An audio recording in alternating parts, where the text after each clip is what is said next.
Ko laka ke tau kakato no whakahako tukuaki hala. Pe tōtō whakahako a upe ke tau whirine. Kono tukuaki e ne kai whakahako he pure anga kōsi ha mea mai kakai na ewesia hea whako kita. Kai tok malo pe moe pure angani. Ne tok mai e ngai ako tau tok si tua ki ai ha laivi e whaiwhekau me timi ususu pita pua. Ne kau i e ne laivi ai ne pehe. Koe hare waha mouto e lau ki ai pato. Na e tō e whaingata aho moutaimi. Pea mouto i toi ho tere moutolo. Mo inui nuai mo ai whewhine ai. Kai ha. Kai whakaofa e kakai e whonua. O si e tau e ua o te kai langa hawhare. O kei nofo te niti pe mo nofo lai kapa kakai whonua. He hawha e taimina mou pure angai. Ha mouto e whakatonu rea ki ai. Malo mo e hau e ai pure anga koe nikea. Ke si whakahu e kakai ki hawhare. Whakahu e whanau ako ka hawhare ako. Ka whai tukaki en ko fufuolaha no whakahoko pe ko tokolahi ko nau he aki ene. Ka kohalanga whikau pe mohawesia o hawha o whikau kau ake e o minista e ua. Ko minista paanga pe minista meiteki. Ka kohai e o minista koen i pure anga kōsi. I he e whiawhinia ko i he ni ai pia mo i minista paanga ono po hiwatu e toa. Pia pe he whoki ki he minista ko ia o i meidek ko ono po asi tei. O ki naua pe en o te whakau whatonga e pure anga lorotonga. Ko iai, ka maorewa ko tukaki e pure anga kōsi o pehe ko laka ane pure anga lorotonga.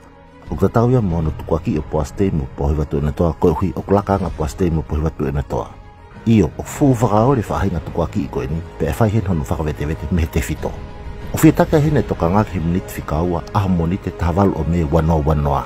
I himnit koe ni whakamalanga e pare e mia ki ngahi ngau ni whahako e pure angani, ma eni ihina e wesia i hea whako kita. Pe alolotonga ene malanga, ko whakatontono tia e whafonga to tapua, se misika, aki ene whakaha, na asmau ko toa ngau e ke kamata, pe aku ne whakamalo pe ke pure anga lolotonga ni kil na womi o hoko ate ngau e, hena asmau e ufare ke langa.